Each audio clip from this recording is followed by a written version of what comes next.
It was a wild, controversial, and ultimately difficult night. A 2-2 draw against New England that has everybody talking. Now there are 2 games left, and the Timbers still control whether or not they make the playoffs. First up, a match against Kansas City.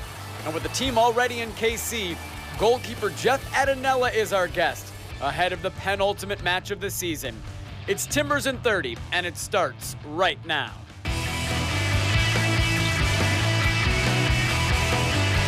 This is Timbers in 30, presented by AT&T. Welcome to Timbers in 30. I'm Jake Sivan. Well, it was an interesting game on Wednesday night. The Timbers went from up 2-0 to a 2-2 draw. There was a controversial video review penalty at the very end. There was lots of stoppage time.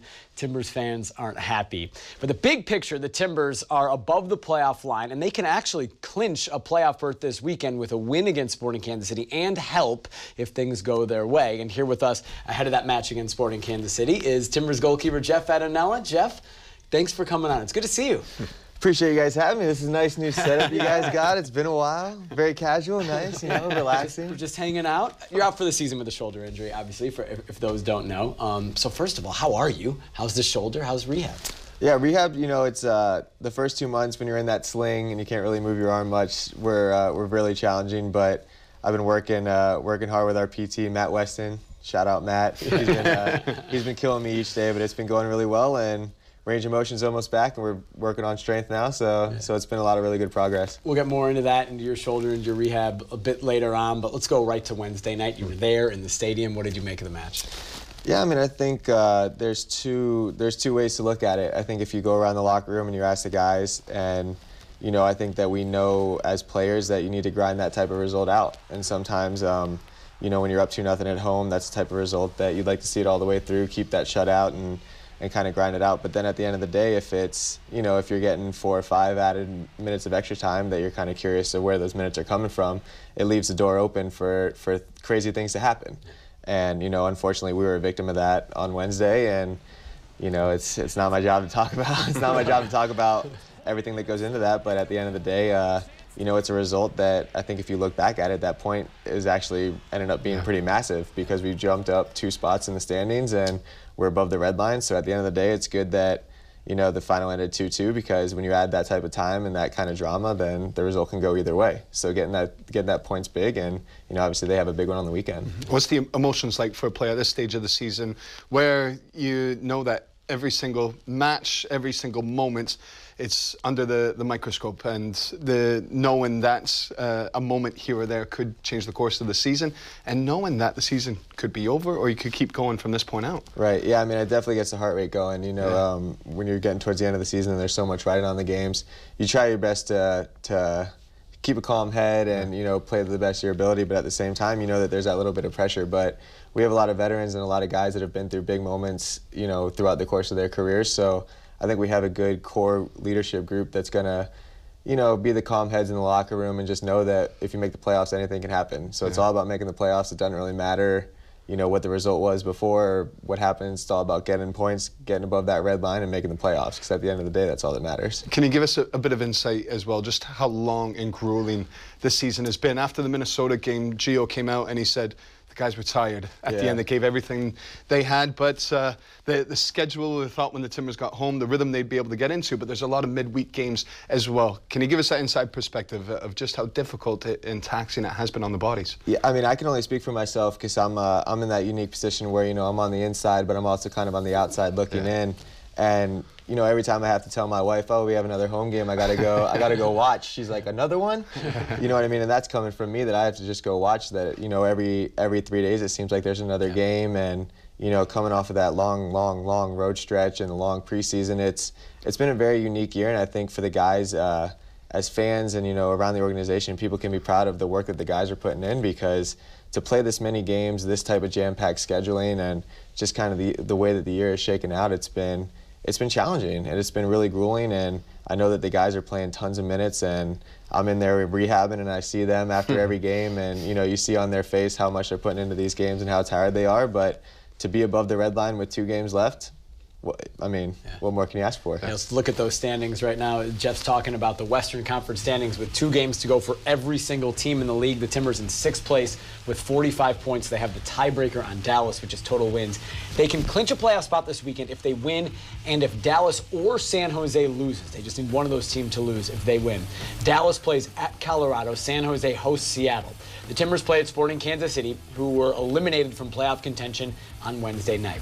The Timbers, after the draw with New England on moving forward, is our Advocare training report.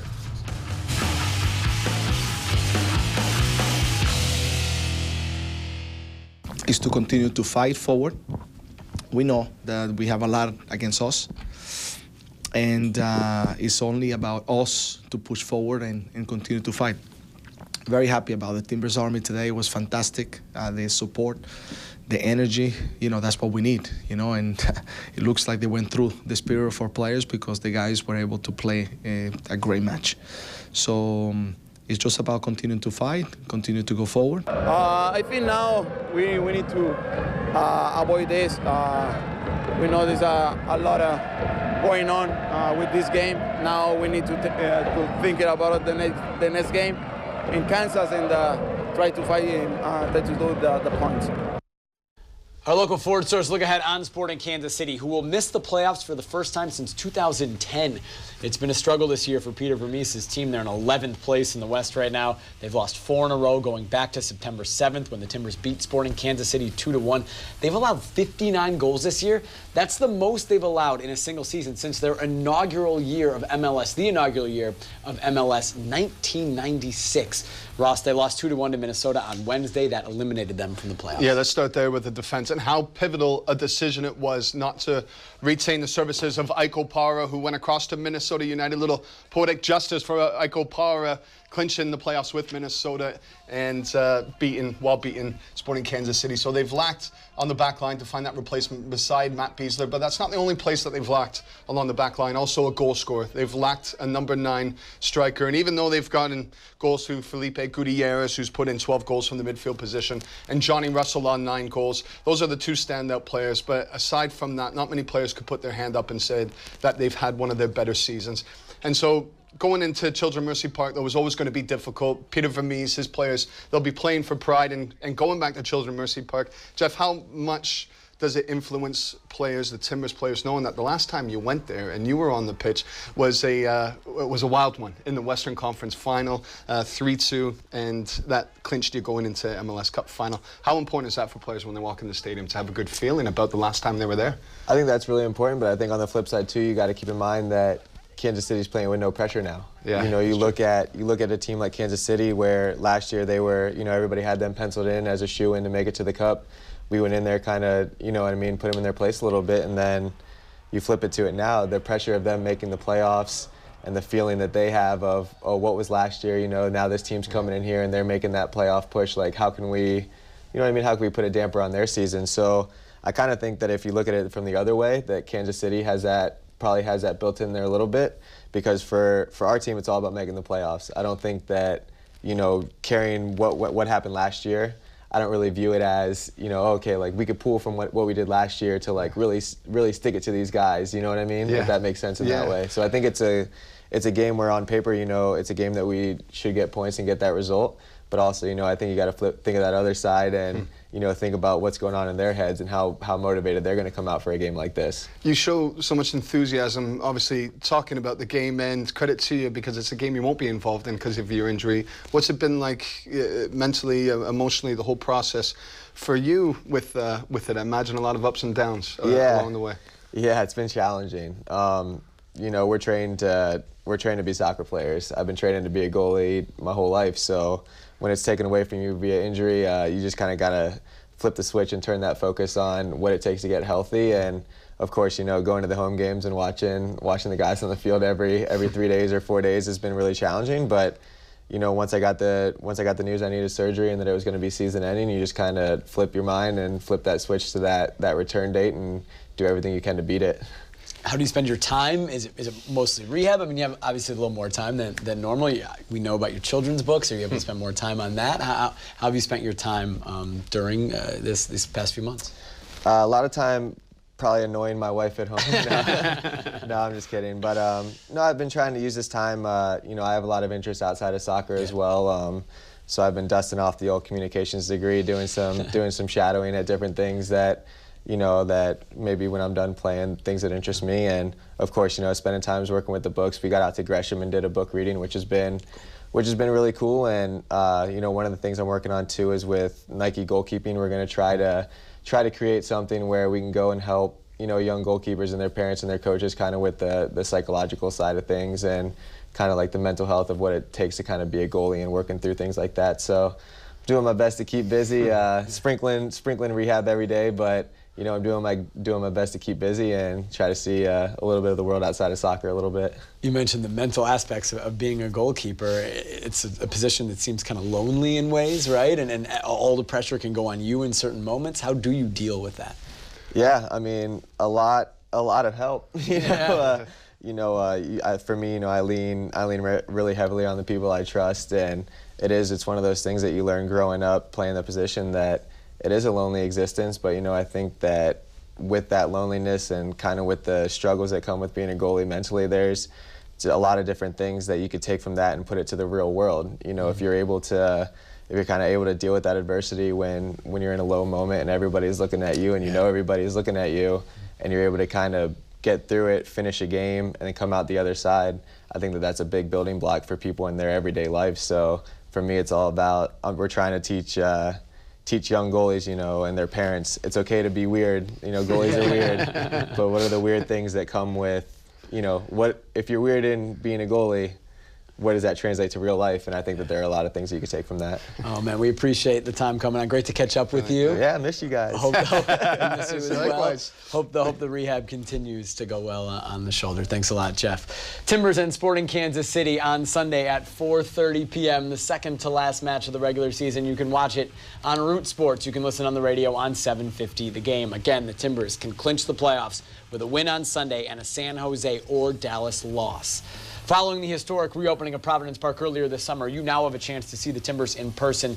Limited availability remains for next week's home regular season finale decision day against San Jose. So grab the best seats before they're gone. Your tickets can be reserved at timbers.com. Coming up next, it's the breakaway. It was a dramatic Wednesday night, not just in Portland, but all around the league. We'll break down the important storylines and what it meant. And later, the Thorns also, with just 2 games left in their regular season, they're trying to wrap up a home playoff game. We'll hear from them later on. Here's your chance to win a Timbers Ultimate Match Day experience, compliments of your local Allstate agents. Go to timbers.com/Allstate to enter for a chance to win. One lucky winner will get 4 tickets, 4 VIP pregame passes, 4 jerseys, 4 scarves, and 1 postgame player meet and greet. Now back to Timbers and 30, presented by AT&T. It was a dramatic Wednesday night in MLS, not just in Providence Park, but around the league. A lot determined. Let's give you a run through. We'll start with the Supporters Shield race, which was clinched by LAFC. They beat Houston 3-1. They have 68 points. They'll try to break New York's record of 71 points, which was set last year. Well, it was big for their form as well. They hadn't won in 5 matches until this game, and Vela scored another goal, number 30 on the year. To break the record, he will need to score more than 31, which was set by Joseph Martinez last year. A couple games left to do it. We showed you earlier maybe the most dramatic moment from Wednesday night. When we showed it to you earlier, we were talking about Sporting Kansas City, but it was Minnesota clinching its first ever playoff berth with a 90th minute Hassani Dotson winner against KC. And this was so big for the manager, Adrian Heath. When you think about it, when he came into the league with Orlando City, the expansion side, lasted a year and a half before he was fired, came across to Minnesota with the plan, and now in his 3rd year, in the club's 3rd year, they have made the playoffs, and Orlando City still have not made the playoffs. Big night for the manager. And they're out of it in the East. Orlando is. The LA Galaxy also clinched a playoff berth on Wednesday night. Zlatan Ibrahimovic scored again, 28 for him, and the Galaxy beat Real Salt Lake 2-1 therein. And the big catalyst to this is Christian Pavon, who scored a goal, and he also set up one for the Galaxy for Ibrahimovic. This guy is being talked about. How long will he last in MLS before European clubs come for him? But he's been the big catalyst, of course, on top of Ibrahimovic. And this team are picking up a little bit of momentum going into playoffs. Now, Timbers fans were upset after Wednesday night. So are San Jose fans. They went up 1-0 early on against Philadelphia. Chris Wondolowski, who was suspended for the match, he was in the crowd. He took his shirt off. He was celebrating with the supporters section. But they lost 2-1 to Philadelphia. They had both a goal and a penalty kick taken away after video review. Yeah, he would have had to put that shirt back on after the decisions going against San Jose. But they were the right decisions, and the referee, Toledo, he got the first one right with the goal disallowed. There was a player in an offside position. It was a right leg in the offside position.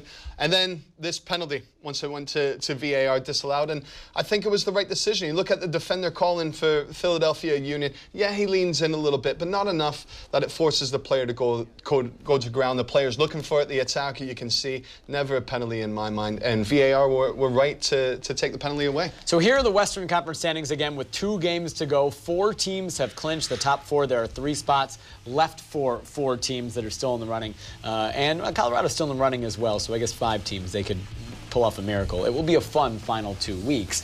And to update you on the Eastern Conference, 6 teams are in. The Revolution can clinch the final spot with a win this weekend.